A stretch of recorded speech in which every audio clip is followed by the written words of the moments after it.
은유라는 작가가 있습니다. 작가 은유는 자신의 책 글쓰기의 최전선에서 이런 말을 합니다. 자신의 삶이 굳고 말이 엉킬 때면 나는 글을 썼다. 막힌 삶을 뚫기 위해서 나는 글을 썼다. 이런 말을 합니다. 막힌 삶을 글로 뚫었다고 말합니다. 여러분 어떠십니까? 정말 작가다운, 글쟁이다운 말이다라는 생각이 듭니다. 여러분, 사람은 막힌 것을 힘들어한다. 여러분은 여러분의 삶이 막힌다는 느낌이 들 때 어떻게 뚫어오셨습니까? 막힘, 단절, 폐쇄. 사람을 힘들게 하는, 우리를 답답하게 하는 단어들입니다. 우리는 막힌 것은 뚫어야 살고, 단절된 것은 다시 이어야 살고, 닫힌 것은 열어야 사는 그런 인격적인 존재들입니다. 뚫고 이어가고 통하는 일, 교류와 소통의 이야기입니다. 십자가는 기독교의 가장 대표적인 상징입니다. 우리는 계속 십자가를 나누고 있습니다. 십자가는 공개 처형의 방식이고 고통을 최대한 오래 주기 위해서 고안된, 거기에 수치심까지 더한 참으로 지독한 사형 방법입니다. 우리 주님께서 바로 그 십자가에 못 박혀 죽으셨습니다. 당시 십자가형을 당하면 그 십자가 위에 죄패를 걸어놓았습니다.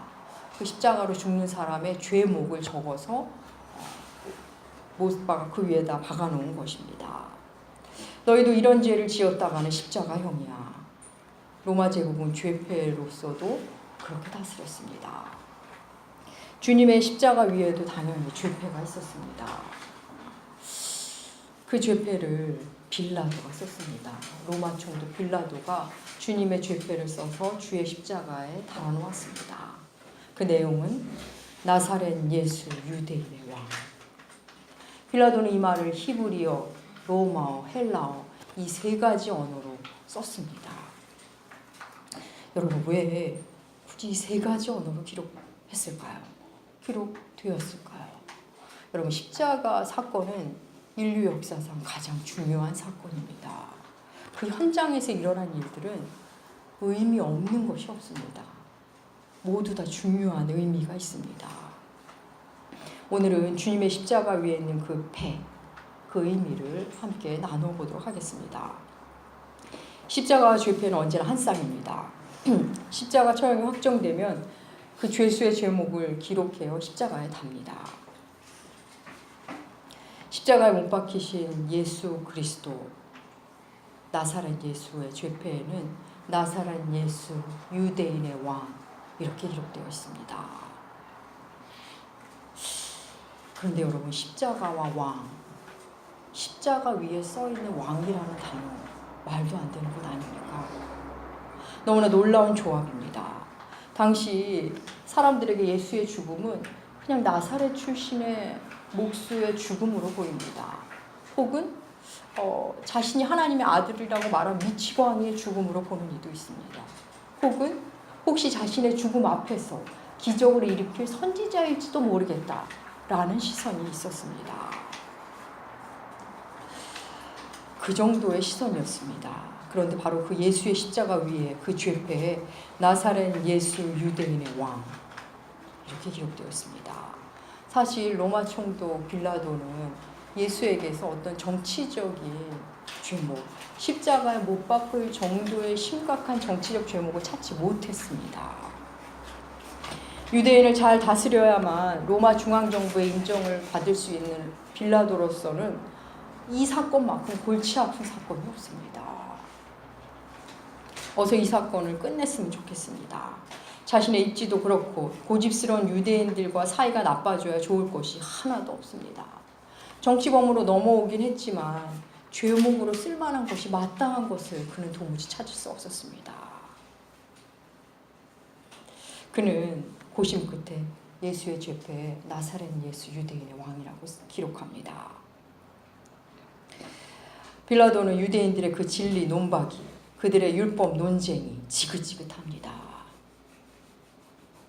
그는 고심 끝에 유대인의 왕이라고 썼지만 사실 그는 조롱의 의미로 쓴 것입니다. 로마 제국에 황제가 있는데 다른 왕이 있다는 것은 반란죄에 해당하기 때문입니다. 그래서 그가 그렇게 쓴 것은 그래 너희들이 왕이라는 사람 혹은 왕이라고 주장하는 사람 로마 황제가 아닌 모든 왕은 이렇게 죽는다. 그는 그렇게 조롱한 것입니다. 빌라도는 그 말을 세 가지 언어로 썼습니다. 히브리어, 로마어, 헬라어입니다. 히브리어는 유대인의 언어입니다. 헬라어는 오늘날의 영어처럼 고대 근동세계의 공용어입니다. 그리고 헬라어는 공용어이고 로마어는 제국의 언어입니다. 예수의 십자가를 목격한 사람은 모두 이 세 언어 중에 하나는 쓰고 읽을 줄 아는 사람들입니다. 쓰든지 읽든지 할 줄 아는 사람입니다. 어느 누구라도 그중 하나는 읽을 수 있습니다. 나사렛 예수 유대인의 왕. 나사렛 예수 유대인의 왕. 십자가 위에 죽은 한 사람을 이렇게 한마디로 정의합니다. 마치 묘비명 같습니다. 빌라도는 이 골치 아픈 사건을 빨리 해결하고 싶었고 적당한 선에서 유대인들의 비율도 맞춰가면서 마무리하고 싶었습니다. 빌라도는 이런 마음에 조롱하는 마음에 죄패를 썼지만 자신도 모르는 사이에 놀라운 일을 한 것입니다. 하나님은 빌라도를 통해서도 일하신 것입니다. 여러분 십자가라는 사형 틀과 왕이라는 단어의 조합 가당키나 한 것입니까? 십자가 위에 왕이라는 단어를 쓰다니 상상도 못한 하나님의 지혜를 빌라도가 손으로 기록한 것입니다. 사실 오늘날도 이 지독한 역설을 사람들이 못 받아들입니다. 교회조차도 십자가와 왕을 함께 받아들이지 못하고 합니다. 세상의 왕은 십자가형을 선고하는 사람들이지 자신이 십자가에 달리진 않습니다. 세상의 왕은 왕좌에다가 자신이 왕임을 드러냅니다. 왕자를 통해. 쓰지 않아도 될 화려한 왕자. 늘 화려하고 사람들의 눈에 띕니다. 많은 사람들이 호위하고 값비싸게 치장해 누구라도 앉고 싶은 곳이 바로 왕좌입니다. 그런데 우리에게 오시는 새 왕의 자리는 십자가입니다. 낮은 자리, 섬김의 자리, 낮아지고 또 낮아짐으로 섬기는 왕임을 십자가를 통해 말씀하십니다. 세상의 왕은 자신이 통치할 백성들의 힘을 모아 자신의 힘으로 삼습니다. 그래서 자신이 힘을 발휘하는데 걸리적거리면 언제든지 자기 백성을 죽이고 해치웁니다. 그런데 우리에게 오신 새 왕, 예수 그리스도는 자신이 죽음으로 자기 백성을 구합니다.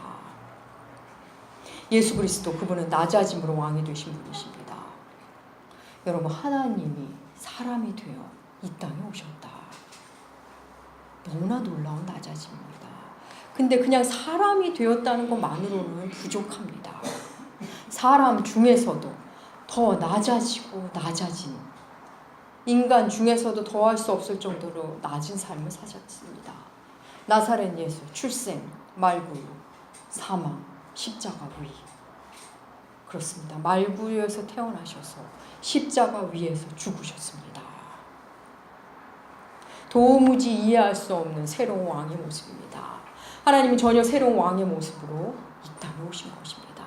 죽음으로 이 땅을 섬기는 왕, 죽음의 문제를 자신이 죽음으로 해결하신 왕이신 겁니다. 빌라도가 쓴 그 죄패에 나사렛 예수 유대인의 왕, 말씀드린 대로 세 가지 언어로 기록되었습니다. 당대의 주요 언어인 히브리어, 로마어, 그리고 그리스어입니다. 세 언어로 기록된 것은 이 역시도 우연이 아닙니다. 이 의미를 두 가지 측면에서 한번 보도록 하겠습니다. 그래서 여러분 히브리어는 이스라엘의 언어입니다. 종교 언어입니다. 로마어는 우리가 라틴어라고도 하는데 로마어는 법률과 정치의 언어입니다. 제국의 언어이죠. 그리고 그리스어, 헬라어라고도 하는 그리스어는 과학과 문화의 언어입니다.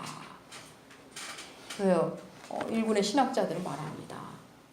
율법과 종교의 영역에서, 법률과 정치의 영역에서, 과학과 문화의 영역에서, 그러니까 인간의 모든 영역에서 새로운 통치가 임함을 십자가는 우리에게 말해주고 있다. 그렇습니다. 예수 그리스도는 십자가를 통해 우리에게 오셔서 사회, 문화, 정치, 경제, 종교, 교육 그 모든 영역의 새로운 방식이 되어주십니다. 십자가 이전과 십자가 이후는 인류에게 새로운 국면으로 접어지는 시점입니다. 세상은 예수로 변혁되기 시작합니다. 여러분, 역사학자들이 역사를 AD와 BC로 나눈 것은 여러분 결코 우연이 아닙니다. AD는 안노 도미니, 주님의 해라는 뜻이고, BC는 before Christ, 예수 그리스도 이전이라는, 주님 오시기 전이라는 의미입니다. 서구의 많은 학문과 교육 체제도 예수를 따르는 자들에 의해서 태동되었다는 거 아십니까?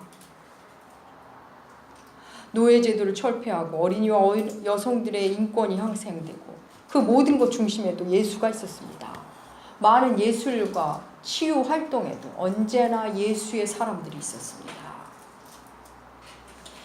예수로 인한 변혁의 현장에는 그래서 또 다른 십자가가 세워지는데, 주님을 따르는 자들이 지는 십자가입니다. 그들의 헌신과 희생, 그들의 죽음으로 그 영역에서 새로운 세상이 열리는 겁니다. 물론 우리 개인의 삶도 마찬가지입니다. 우리의 개인의 삶도 예수 만나기 전, 정확히 말하면 십자가를 만나기 전과 십자가를 만난 후가 같을 수가 없습니다.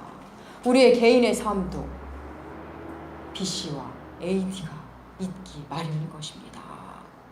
십자가를 만난 사람들은 그 이전의 삶의 방식으로 살 수가 없습니다. 오늘날 우리 대한민국의 미투 운동이 한창입니다. 저는 이미 중년의 시기를 살고 있는 기성세대로서 이 운동에 용기를 내어준 많은 분들에게 너무나 고맙고 미안하고 또 감사한 마음이 큽니다. 우리 대한민국 이 사회 40대 이상의 남성분들이라면 어떤 사안의 경중은 있겠지만 어떤 터무니없는 근거 없는 어떤 우월감으로 자행한, 때로는 몰라서, 때로는 남들이 다 그러니까 이래도 되는지 알고 했던 많은 일들, 그 부분에서 자유하기는 어려우실 겁니다. 자유한 분들은 그렇게 많지는 않을 것으로 보입니다.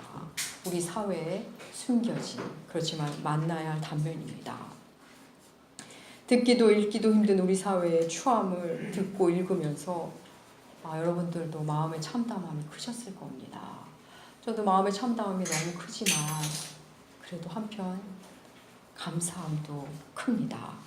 세상은 종말을 향해 달리지만 우리 하나님은 여전히 끝까지 이 땅을 고치시는구나 라는 마음이 들어 하나님께 감사하고 찬양을 하게 됩니다. 이 미투 운동 그 중심에도 십자가를 지는 그 누군가가 분명히 있습니다. 세상의 변혁은 예수 십자가를 지는 그 사람에 의해 결국은 예수 운동으로 시작되기 마련입니다. 나사렛 예수 유대인의 왕.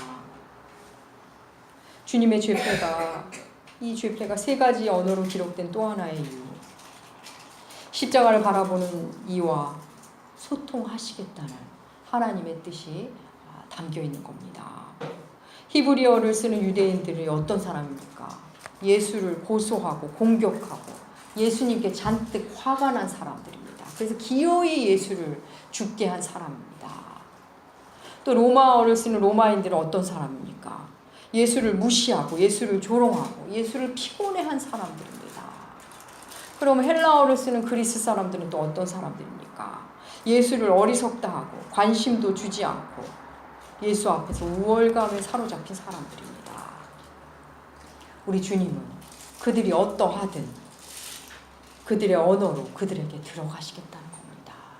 그리고 그들에게 읽히고 싶다는 말씀입니다. 그 의미가 죄패 안에 들어있는 것입니다. 하나님이 그 유대인들, 그리스인들, 로마인들 그들에게 하고 싶은 말씀은 단 하나입니다. 예수가 바로 너희의 왕이다. 나사렛 예수가 이 땅의 왕이다. 그 말씀입니다. 십자가 사건 이후 예수가 왕이심이 세계 여러 언어로 전파되었습니다. 하나님 이 땅의 모든 언어로 말씀하십니다.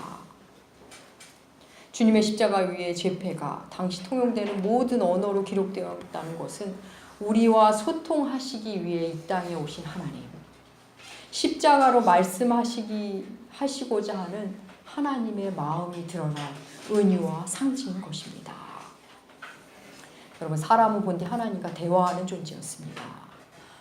아담은 에덴에서 주님과 하나님과 대화했습니다.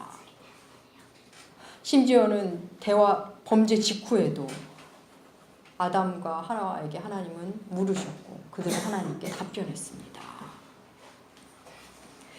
그러나 죄가 우리 안에 자리한 후 에덴에서 쫓겨난 이후 사람은 하나님과 이제 소통하지 못할 뿐 아니라 사람과의 소통에도 무뎌졌습니다. 에덴에서 쫓겨난 이후 그나마 남아있는 소통의 힘으로 인간이 해낸 것은 하나님께 저항하는 일이었습니다. 하나님은 그 일에 진노하시며 그들을 흩으십니다. 바로 바벨 사건입니다. 그나마 되던 소통으로 하나 돼서 하는 일이 높이 탑을 쌓고 흩어짐을 면하자. 노아 홍수 때 우리 다 흩어졌으니까 이제는 하나님 우리를 흩지 못하시도록 그렇게 높이 탑을 쌓기 시작한 것입니다. 하나님은 하나님을 향해 저항하는 그들, 하나님의 자리에 그들이 가려하는 모습을 보면서 소통이 그런 역할을 하는 걸 보면서 그들의 언어를 혼잡케 하셨습니다. 이 언어의 혼잡은 세상의 언어가 여러 가지로 달라졌다. 물론 이 측면으로도 봅니다. 하지만 그 이상의 의미가 있습니다.